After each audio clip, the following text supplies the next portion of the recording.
Hello students, welcome back to Sapphire Blue Chem Spark. NEET 24-25 அந்த எக்ஸாமை crack பண்ணுறதுக்கான lecture videos போட சொல்லி கேட்டிருந்தீங்க. ஜஷ்னா, உங்களுக்கு ஒரு ஸ்பெஷல் தேங்க்ஸ். நீங்கள் தான் என்னை ரொம்ப அழகாக மோட்டிவேட் பண்ணீங்க. பட் ஏன் இவ்வளோ டிலே ஆனதுன்னு சொன்னால், நான் மெட்டீரியல்ஸ்க்காக சர்ச் பண்ணிட்டு இருந்தேன். எந்த மெட்டீரியல் எடுத்தால் அது கரெக்டாக ஃபுல்ஃபில் ஆகும் அப்படின்னு அனலைஸ் பண்ணி பார்த்த போது எனக்கு ஒரே ஒரு மெட்டீரியல் தான் ரொம்ப சாட்டிஸ்ஃபைடாக இருந்தது. ஸோ அந்த மெட்டீரியலை பேஸ் பண்ணி தான் நான் கிளாஸஸ் போட போகிறேன். ஸோ இந்த கிளாஸஸ் போடுற போது நீங்கள் லெக்சர் வீடியோவை பார்க்கலாம். அந்த லெக்சர் வீடியோவை பேஸ் பண்ணி வரக்கூடிய கொஷின்ஸை நீங்கள் ப்ராக்டிஸ் பண்ணுங்கள். ஸோ லெக்சர் வீடியோ அதுக்கு ரெலவெண்ட்டான கொஷின்ஸ் நீங்கள் ப்ராக்டிஸ் பண்ணுற போது அந்த கொஷின்ஸில் ஏதாவது டிஃபிகல்ட்டி இருந்தாலோ அல்லது அதை எப்படி சால்வ் பண்ணணும்னு தெரியலைனாலோ இம்மீடியட்டாக அந்த கொஷின்ஸை எனக்கு கமெண்ட் பாக்ஸில் போஸ்ட் பண்ணுங்கள். உங்களுக்கு நான் ரெஸ்பாண்ட் பண்ணுறேன். So both board exam as well as NEET 24-25 இந்த ரெண்டுக்குமே நான் பேரலாக வீடியோ போடலான் இருக்கேன். NEET 24-25க்கான வீடியோஸ் வீக்லி 2 to 3 வீடியோஸ் வரைக்கும் போடுவேன். பிஃபோர் யுவர் 24-25 NEET எக்ஸாம் நான் சிலபஸை கம்ப்ளீட் பண்ணணும்னு ஆசைப்பட்டுட்டு இருக்கேன். Not only the lecture video மட்டும் உங்களை சப்போர்ட் பண்ணணும்னு நினைக்காதீங்க. லெக்சர் வீடியோன்றது நீங்கள் அண்டர்ஸ்டாண்ட் பண்ணுறதுக்காக, ப்ராக்டிஸ்ன்றது நீங்கள் அப்ளை பண்ணுறதுக்காக. Okay students, all the best. So இன்னைக்கு நாம ஃபர்ஸ்ட் ஸ்டார்ட் பண்ண போகிறது some basic concepts of chemistry NEET 24-25. So physical கெமிஸ்ட்ரியில இருந்து தான் நம்ம first chapter some basic concepts of chemistry பார்க்க போகிறோம். ஸோ இந்த சாப்டர்ல நாம கவர் பண்ணக்கூடிய டாபிக்ஸ் என்னென்னா, first topic matter and it's nature. இதை ஃபாலோ பண்ணி Dalton's atomic theory, laws of chemical combinations, atoms and molecules, atomic weight, molecular weight, mole concept, percentage composition, empirical formula, molecular formula determination, stoichiometry based calculations, then equivalent weight determine பண்ற various method, then solution னு சொல்ற போது the different concentration terms involved in the preparation of solution. இத பத்தி தான் இந்த chapter discuss பண்ண போகுது. First topic matter and it's nature. அதை நாம எடுத்துப்போம். ஸோ மேட்டர்னா என்ன? ஒரு ஸ்பேஸை ஆக்குபை பண்ணி அதுக்கு மாஸ் இருந்ததுன்னு சொன்னா அதை நாம மேட்டர் அப்படின்னு சொல்லுவோம். So anything that has mass and it occupies space, அவங்கள தான் நாம மேட்டர்னு சொல்லுவோம். இந்த மேட்டர் 3 different physical stateல எக்ஸிஸ்ட் ஆகும். ஒன்னு solid state and then liquid state, அதுக்கப்புறம் போனோம்னா gaseous state கிடைக்கும். So these are the 3 different states in which a matter can exist. At the same time, இந்த 3 different stateல இருக்கிற மேட்டரை ஒரு physical stateல இருந்து இன்னொரு physical stateக்கு நம்மளால transform பண்ண முடியும். அதை நம்ம என்ன சொல்லுவோம்னா phase transformation அப்படின்னு சொல்லுவோம். So இந்த phase transformation எப்ப நடக்கும்னா depends on the temperature and pressure. Suppose நான் சாலிடா லிக்விடா மாத்தணும், அப்ப என்ன பண்ணுவேன்? ஆக்சுவலா I have to heat the substance. அப்ப நான் ஹீட் பண்ணணும்ன்ற போது இந்த சாலிட் பார்ட்டிகிள் ஹீட் எனர்ஜியை அப்சார்ப் பண்ணும். அப்சார்ப் பண்ற போது இந்த சாலிட் பார்ட்டிகிள்ஸ்க்கு இடையில இருக்கக்கூடிய ஃபோர்சஸ் ஆஃப் அட்ராக்ஷன் வீக் ஆகும். வீக் ஆகுறதுனால இந்த சாலிட் என்ன ஸ்டேட்டுக்கு போயிடும்? எனக்கு லிக்விட் ஸ்டேட்டுக்கு போகும். அப்ப சாலிட் ஸ்டேட்டையும் லிக்விட் ஸ்டேட்டையும் நான் கம்பேர் பண்ணேனா forces of attraction liquid stateல மினிமமா இருக்கும். at the same time solid stateல அதிகமா இருக்கும். அந்த forces of attractionஐ பிரேக் பண்றதுக்கு நான் என்ன கொடுக்கிறேன்? எனர்ஜி கொடுக்கிறேன். இந்த எனர்ஜியை நான் டெம்பரேச்சர் அந்த ஃபார்ம்ல ஹீட் எனர்ஜியா கொடுக்கிறேன். சோ சாலிட் எனக்கு லிக்விடா மாறுது, மெல்ட் ஆகுது. அப்ப இந்த ப்ராசஸை நம்ம என்னன்னு சொல்லலாம்? மெல்டிங் ப்ராசஸ்னு சொல்லலாம். இப்போ எனக்கு லிக்விட்ல இருந்து கேஸ் போகணும். அப்ப நான் லிக்விட ஒன்ஸ் அகைன் நான் என்ன பண்ண போறேன்? ஹீட் பண்ண போறேன். ஹீட் பண்றப்ப லிக்விட் எனக்கு என்ன ஆகும்? பாயில் ஆகும். இதுக்கும் நான் என்னதான் ப்ரொவைட் பண்றேன்? எனர்ஜியை ப்ரொவைட் பண்றேன். எனர்ஜியை ப்ரொவைட் பண்றப்போ லிக்விட்ல இருக்கக்கூடிய மாலிகுல்ஸ் ஃப்ரீ டு மூவ். ஆனா சாலிட்ல இருக்க மாலிகுல்ஸ் மூவ் பண்ண மாட்டாங்க, ரிஜிடா இருப்பாங்க. அதே சமயம் ஒரு பர்டிகுலர் பொசிஷன்ல ஆக்குபை பண்ணி இருப்பாங்க. ஸோ லிக்விட்ல இருக்கக்கூடிய பார்ட்டிகிள்ஸ்க்கு இடையில இருக்கக்கூடிய ஃபோர்ஸஸ் ஆஃப் இன்டராக்ஷன் கொஞ்சம் லோவா இருக்கும். அப்ப இவங்களை நாம கேஷியஸ் ஸ்டேட்டுக்கு எடுத்துட்டு போறது ரொம்ப ஈஸி. அப்ப லிக்விட்ல இருந்து கேஷியஸ் ஸ்டேட்டுக்கு போனதுன்னா அதை நாம பாயிலிங் அப்படின்னு சொல்றோம். ஓகே, இதே நான் கேஸ்ல இருந்து சாலிடா கொண்டுட்டு வரணும் அப்படின்னா அந்த ப்ராசஸ்க்கு பேரு solidification. ஃபார் எக்ஸாம்பிள் எந்த சப்ஸ்டன்சஸ் எல்லாமே சப்ளிமேஷன் ஆகுமோ அந்த சப்ளிம் ஆகக்கூடிய ப்ராசஸ் எல்லாமே solidification அப்படின்ற பேர்ல சொல்லுவோம். அப்ப சாலிட்ல இருந்து கேஸ் வந்ததுன்னா அது சப்ளிமேஷன் ப்ராசஸா இருக்கும். அட் த சேம் டைம் கேஸ்ல இருந்து சாலிடுக்கு போனதுன்னா அதை solidification சொல்லுவோம். ஓகே, ஃபார்வர்ட் டைரக்ஷன்ல நாம எல்லா டைமும் என்ன பண்றோம், எனர்ஜியை கொடுக்கிறோம்.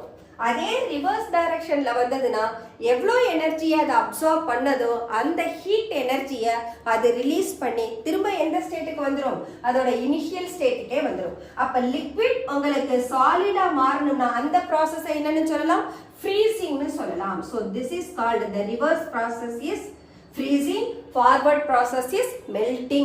அப்ப எவ்வளோ எனர்ஜி கொடுத்தீங்களோ அவ்வளோ எனர்ஜி வெளியில என்ன ஆகும், given out, it is released. அதே மாதிரி லிக்விட் வாங்க, லிக்விட்ல இருந்து gaseous ஸ்டேட்டுக்கு போகுது. அதே gaseous ஸ்டேட்ல இருந்து லிக்விட் ஸ்டேட்டுக்கு வந்ததுன்னா அங்க கொடுத்த எனர்ஜி லிபரேட் ஆகும். இந்த ரிவர்ஸ் ப்ராசஸ்க்கு என்ன பேரு, காண்டன்சேஷன் பேரு, குளிர்விக்கப்படுது. Okay, so solid to liquid, liquid to gas or gas to liquid, liquid to solid. இப்ப கேஸ்ல இருந்து டைரக்டா சாலிட் போகுது அல்லது சாலிட்ல இருந்து டைரக்டா கேஸ் வருது without going to the liquid face அப்படின்ற போதுதான் அத சாலிட் டு கேஸ் நாம சப்ளிமேஷன் சொல்றோம், கேஸ் டு சாலிட் solidification அப்படின்னு சொல்றோம். So these are the different phase transformations taking place in matter. Okay, அப்ப இந்த 3 டிஃபரண்ட் ஸ்டேட் எப்படி நமக்கு எக்ஸிஸ்ட் ஆகுதுன்னு சொன்னா that depends on temperature and pressure. So we can have the 3 different phases of matter that depends upon temperature and pressure. So the matter is classified into solid, liquid, gas based on physical classification. So in the classification of matter க்கு என்ன பேரு, physical classification. So we have solid form and the liquid form and then gaseous form. So in the physical classification ல solid எடுத்துக்கிட்டோம்னா solidக்கு actually definite volume இருக்கும், shape இருக்கும். அதே liquid எடுத்துக்கிட்டீங்கன்னா இதுக்கு volume மட்டும்தான் உண்டு, shape கிடையாது. gases எடுத்தீங்கன்னா no definite shape as well as no definite volume. அப்ப இந்த ஷேப்பும் வால்யூமும் எப்படி இவங்களுக்கு கிடைக்கும்னா எந்த கண்டெய்னர்ல நீங்க பிளேஸ் பண்றீங்களோ அந்த கண்டெய்னரோட ஷேப் எடுத்துக்கும், அந்த கண்டெய்னரோட வால்யூமை எடுத்துக்கும். அதே போல லிக்விட் இதுக்கு வால்யூம் இருக்கும் பட் ஷேப் எந்த கண்டெய்னர்ல ஆக்குபை பண்ணுதோ அந்த கண்டெய்னரோட ஷேப்பை லிக்விட் எடுத்துக்கும். This is what physical classification of matter. The next one, chemical classification of matter. So matter is broadly classified into pure substances and mixture. So pure substances na enna, they will be made up of only one kind of matter. ஒரே ஒரு type of atoms அல்லது ஒரே ஒரு type of molecules அவங்க மட்டுமே அந்த substances form பண்ணியிருந்தாங்கன்னா அவங்கள தான் நாம pure substances னு சொல்றோம். அப்ப மிக்சர்னா யாரு, மிக்சர்னா more than one type of substances they mix together in any proportion. அங்க definite proportionலாம் கிடையாது. பட் இந்த மிக்சர் ஃபார்ம் ஆகுற போது நாம எடுத்துக்கக்கூடிய substances எந்த proportionல வேணாலும் இருக்கலாம். So this is what pure substances and mixture. இந்த பியூர் சப்ஸ்டன்சஸை நம்ம ஈஸியா மிக்சரா கன்வெர்ட் பண்ண முடியும். அது எந்த மெத்தட் வழியானா physical changes வழியா. அப்ப மிக்சர்ஸ் ஃபார்ம் ஆகுற போது there is no actual chemical change, only physical change தான் இருக்கும். ஒண்ணு அவங்களோட physical state மாறி இருக்கலாம், பட் அங்க நம்ம மிக்ஸ் பண்ணக்கூடிய சப்ஸ்டன்சஸ்க்கு இடையில எந்த கெமிக்கல் ரியாக்ஷன்ஸும் இருக்காது. அப்ப மிக்சர்ஸை நம்மளால ஈஸியா என்ன பண்ண முடியும், திரும்ப பியூர் சப்ஸ்டன்சஸா ஐசோலேட் பண்ண முடியும். ஓகே, ஃபர்தரா இந்த மிக்சரை நாம ஹோமோஜீனியஸ் மிக்சர் அண்ட் ஹெட்டிரோஜீனியஸ் மிக்சர்னு ரெண்டு விதமா பிரிக்கலாம். ஹோமோஜீனியஸ் அப்படின்னு சொன்னா இவங்களுடைய பிசிக்கல் ஸ்டேட் ஒரே ஒரு பிசிக்கல் ஸ்டேட்ல தான் இருக்கும். ஒன்னு சாலிடா இருப்பாங்க அல்லது லிக்விடா இருப்பாங்க. அப்படி இல்லைன்னு சொன்னா gaseous phase-ல இருப்பாங்க. அப்ப homogeneous mixtures they have only one single phase. Entire மிக்சரும் ஒரே ஒரு சிங்கிள் ஃபேஸால இருந்ததுன்னா அதை நாம homogeneous னு சொல்றோம். heterogeneous more than one phase இருக்கணும் பிசிக்கல் phase எடுக்கிற போது. For example colloids or suspension. Suspension நாம என்ன எடுத்துக்கலாம்? The flour in water. So suspensionக்கு example நாம sand in water எடுக்கலாம், or we can take atta அல்லது the flour in water. இவங்கெல்லாம் சஸ்பென்ஷனா இருப்பாங்க. அதே கொலாய்ட்ஸா இருந்ததுன்னு சொன்னா பார்க்கிறதுக்கு தரவா மிக்ஸ் பண்ணியிருக்க மாதிரி இருக்கும், பட் அங்க பார்ட்டிகிள்ஸ் சஸ்பெண்ட் ஆகி இருப்பாங்க. அங்க தரோவா ஒரே ஃபேஸ்ல எல்லாரும் இருக்க மாட்டாங்க. எக்ஸாம்பிள் மில்க் எடுக்கலாம், ஐஸ்கிரீம் எடுக்கலாம், கர்ட் எடுக்கலாம். இவங்க எல்லாருமே examples of colloids. So here we have two different phases. அதனால நமக்கு கிடைக்கிறது கொலாய்ட்ஸ். So கொலாய்ட்ஸும் சஸ்பென்ஷனும் heterogeneous mixtureக்கான example. At the same time homogeneous mixture நமக்கு சொல்யூஷனா இருக்கும்.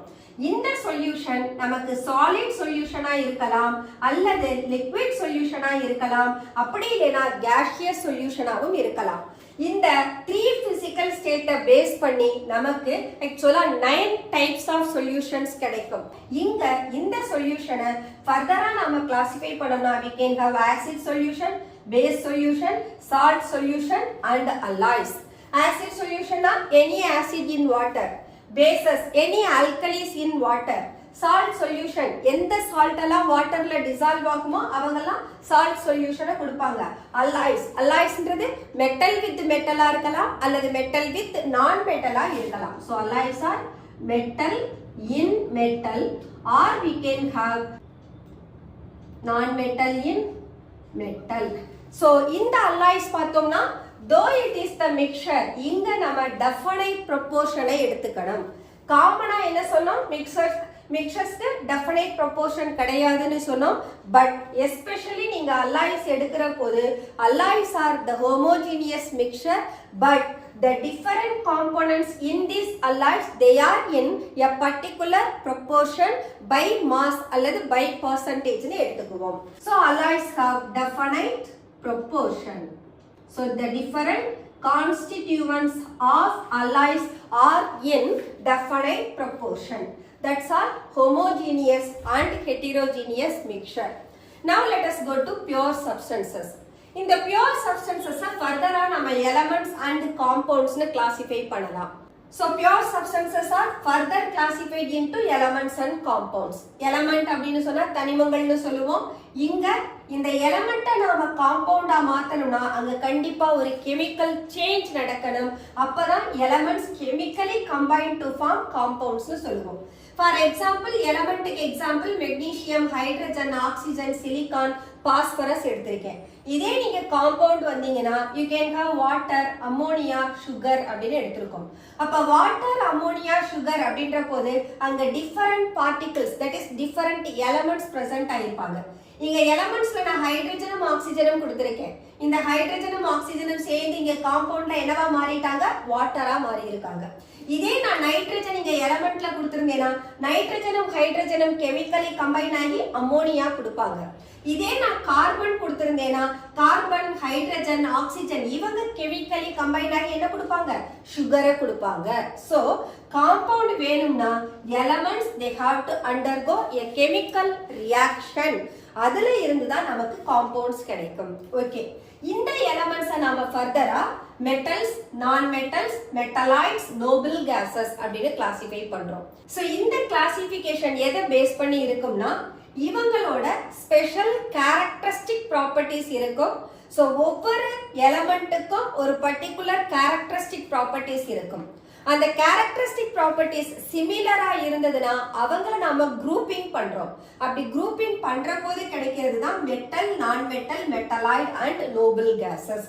இந்த நோபல் கேசஸ்ல என்ன ஸ்பெசிபிக் குவாலிட்டி இருக்கும் அப்படின்னா இவங்க கம்ப்ளீட்டா 8 எலக்ட்ரான அவங்களோட வேலன்ஸ் ஷெல்ல வச்சிருப்பாங்க. அடுத்தது இந்த நோபல் கேசஸ் வேலன்ஸ் ஷெல் கம்ப்ளீட்டா இருக்கிறதுனால ரியாக்ஷன்ல இன்வால்வ் ஆக மாட்டாங்க. பட் இந்த rest metal, non metal, metalloid இவங்களோட வேலன்ஸ் ஷெல் எப்பவுமே இன்கம்ப்ளீட்டா இருக்கும். அப்போ one of the characteristic property of noble gases என்ன? வேலன்ஸ் ஷெல்ல 8 எலக்ட்ரானை வச்சிருக்கிறது. அதனால நம்ம எலிமெண்ட்ஸ்ல நோபல் கேசஸை தனியா எடுத்துடுறோம். ஸோ ரிமைனிங் யாரை கொடுத்துருக்கோம்? Metal, non metal, metalloid. இந்த மெட்டலாய்டு எடுத்துக்கிட்டீங்கன்னா இந்த மெட்டலாய்டுக்கு மெட்டாலிக் ப்ராப்பர்ட்டியும் இருக்கும் நான் மெட்டாலிக் ப்ராப்பர்ட்டியும் இருக்கும். இது ஒரு ஸ்பெஷல் கேஸ். அதனால இவங்களை மெட்டலாய்ட்ஸ் உலோக போலிகள் அப்படின்னு சொல்றோம். நான் மெட்டல் எடுத்துக்கிட்டீங்கன்னா இந்த நான் மெட்டல் உங்களுக்கு சாலிட் ஸ்டேட்ல இருக்கலாம், லிக்விட் ஸ்டேட்ல இருக்கலாம், கேஷியஸ் ஸ்டேட்லயும் இருக்கலாம். அடுத்தது இந்த நான் மெட்டல் உங்களுக்கு மோஸ்ட்லி மாலிகுலர் ஃபார்ம்ல தான் இருக்கும். மாலிகுலர் ஃபார்ம்னா என்ன? நான் நைட்ரஜன் அப்படின்னு எழுத மாட்டேன். நான் எழுதுற போது N2 னு எழுதுவேன். ஆக்சிஜனை O2 னு எழுதுவேன். அதே போல ஹாலோஜனை X2 அப்படின்னு எழுதுவேன். அப்ப இங்க நான் மெட்டல் இண்டிபெண்டா சிங்கிளா அதனுடைய அட்டாமிக் ஸ்டேட்ல எக்ஸிஸ்ட் ஆக முடியாததுனால அவங்கள நாம மாலிகுலர் ஃபார்ம்ல டயட்டாமிக் மாலிகுல்ஸா கொடுக்கிறோம். இதே நாம பாஸ்பரஸ் எடுத்துக்கிட்டோம்னா பாஸ்பரஸ P4 னு கொடுக்கலாம், சல்பர் எடுத்துக்கிட்டோம்னா S8 னு கொடுக்கலாம். அப்ப நான் மெட்டல் அவங்களோட கேரக்டரிஸ்டிக் ப்ராப்பர்ட்டி பிசிக்கல் ஸ்டேட்ல சாலிட், லிக்விட், கேஷியஸ் ஸ்டேட்ல இருக்கலாம். இங்க ஆட்டம்ஸ் கம்பைன் ஆகி நமக்கு மாலிகுல்ஸா மாறுவாங்க. At the same time metals எடுத்துக்கிட்டோம்னா மெட்டல் சோடியம், காப்பர், ஜிங்க் இது எக்ஸாம்பிள்ஸ் தான். இந்த metal they can exist in their atomic state. அவங்களோட அட்டாமிக் ஸ்டேட்லயே இவங்களால ஸ்டேபிளா எக்ஸிஸ்ட் ஆக முடியும். பட் நான் மெட்டல் அவங்களோட அட்டாமிக் ஸ்டேட்ல எக்ஸிஸ்ட் ஆக முடியாது. அட் த சேம் டைம் இந்த மெட்டல்ஸ் பாத்தீங்கன்னா இந்த மெட்டல்ஸ் ஆல்மோஸ்ட் நமக்கு சாலிடா இருப்பாங்க. இவங்களுக்கு ரிங்கிங் சவுண்ட் இருக்குன்னு சொல்லுவோம். இவங்கள மாலியபிள் அப்படின்னு சொல்லி இருக்கோம். தென் இவங்களுக்கு டக்டைல் ப்ராப்பர்ட்டி இருக்குன்னு சொல்றோம். தென் வேற என்ன கேரக்டரிஸ்டிக்ஸ்லாம் சொல்லலாம். இதுதான் இவங்களோட ஸ்பெசிபிக் கேரக்டரிஸ்டிக். அப்ப இந்த கேரக்டரிஸ்டிக் ப்ராப்பர்ட்டிஸ்ல இருந்து நான் மெட்டல் வேரி ஆகுது. அதனால சேம் ப்ராப்பர்ட்டி இருக்கிறவங்க எல்லாரையும் ஒரே குரூப்ல கொண்டுட்டு வரப்போது they are classified as metals. So இந்த மெட்டல்ஸ் நம்ம சோடியம், காப்பர், ஜிங்க் எடுத்திருக்கோம். they can exist independently. அப்ப sodium Na, copper Cu, zinc Zn, potassium K அப்படின்னு சிங்கிளா எலமெண்டல் ஸ்டேட்ல நம்மனால எழுத முடியும். Okay, this is what the classification of elements. இதே நீங்க காம்பவுண்ட் எடுத்துக்கிட்டீங்கன்னா காம்பவுண்ட்ல we may find two or more different elements combined in a particular stoichiometric ratio to form the compound. So ratio னு சொன்னா வாட்டர்ல ஹைட்ரஜன் 2 டைம்ஸ் இருக்கு, oxygen 1 time இருக்கு. அம்மோனியால nitrogen 1 time இருக்கு, hydrogen 3 times இருக்கு. இதே நான் சுகர் எடுத்தேனா சுகர் ஃபார்முலா C12H22O11. அப்ப இந்த ரேஷியோ எனக்கு எப்படி இருக்கும்? C12 times hydrogen 22 time, oxygen 11 time. அப்ப இந்த ரேஷியோ 12:22:11 இருக்கும். காம்பவுண்ட பொறுத்த வரைக்கும் அதுல இருக்கக்கூடிய ஒவ்வொரு எலமெண்ட்டும் ஒரு பர்டிகுலர் ரேஷியோல கம்பைன் ஆகி இருப்பாங்க. இந்த காம்பவுண்ட ஃபர்தரா நம்ம ionic compound, molecular compound classify பண்ணலாம். இந்த கிளாசிஃபிகேஷன் எப்படி வரும்னா depends on the nature of interaction between the atoms of the compound or the molecules. அந்த ஆட்டம்ஸ்க்கு இடையில இருக்கக்கூடிய இன்டராக்ஷனை பொறுத்து தான் நம்ம அயானிக் அல்லது மாலிகுலர்னு சொல்றோம். At the same time, the properties of these compounds are entirely different from their constituent element. Hydrogen gaseous stateல இருக்கு, oxygen gaseous stateல இருக்கு. பட் அவங்கள்ட்ட இருந்து வந்த வாட்டர் என்ன ஸ்டேட்ல இருக்கும்? நமக்கு லிக்விட் ஸ்டேட்ல இருக்கும். அப்போ ஒரு காம்பவுண்ட் ஃபார்ம் ஆகுற போது அந்த காம்பவுண்டோட property entirely different from those of its constituent element. So இங்க காம்பவுண்ட் நமக்கு அயானிக்காவும் இருக்கலாம், மாலிகுலராவும் இருக்கலாம்.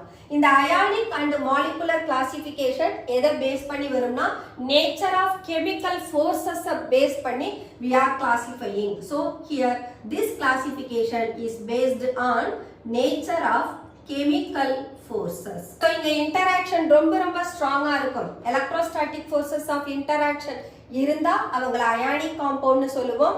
ஜஸ்ட் கோவாலன்ட் ஃபோர்ஸஸ் மட்டும் இருந்ததுனா அங்க மாலிகுலர் காம்பவுண்ட்ஸ்னு சொல்லுவோம். சோ இதுதான் நமக்கு காம்பவுண்ட்ஸ். அப்ப ionic compound, molecular compound, chemical forces வச்சு கிளாசிஃபை பண்றோம். அட் த சேம் டைம் இந்த காம்பவுண்ட்ல இருக்கக்கூடிய எலிமெண்ட்டை நீங்க ஐசோலேட் பண்ணணும்னா அது ஆர்டினரி பிசிக்கல் மெத்தட் வழியா நம்ம ஐசோலேட் பண்ண முடியாது. we have to make use of certain chemical techniques. அதுல இருந்து தான் காம்பவுண்ட்ல இருந்து நம்மளால எலிமெண்ட்டை எடுத்துட்டு வர முடியும். மிக்சர்ஸ்ல இருக்கக்கூடிய டிஃபரண்ட் காம்போனன்ட்டை சாதாரண பிசிக்கல் மெத்தட்ஸ் வழியாவே நம்மளால ஐசோலேட் பண்ண முடியும். That's all. the classification of matter. Okay students, let us close our today's session. இந்த செஷன்ல ஒரு சின்ன டாபிக் எடுத்து மட்டும்தான் நான் உங்களுக்கு கொடுத்துருக்கேன். அடுத்தடுத்து வர்ற செஷன்ல டீடைல்டா மற்ற கான்செப்ட்ஸ் எல்லாமே டிஸ்கஸ் பண்ணுவோம். until then, bye bye.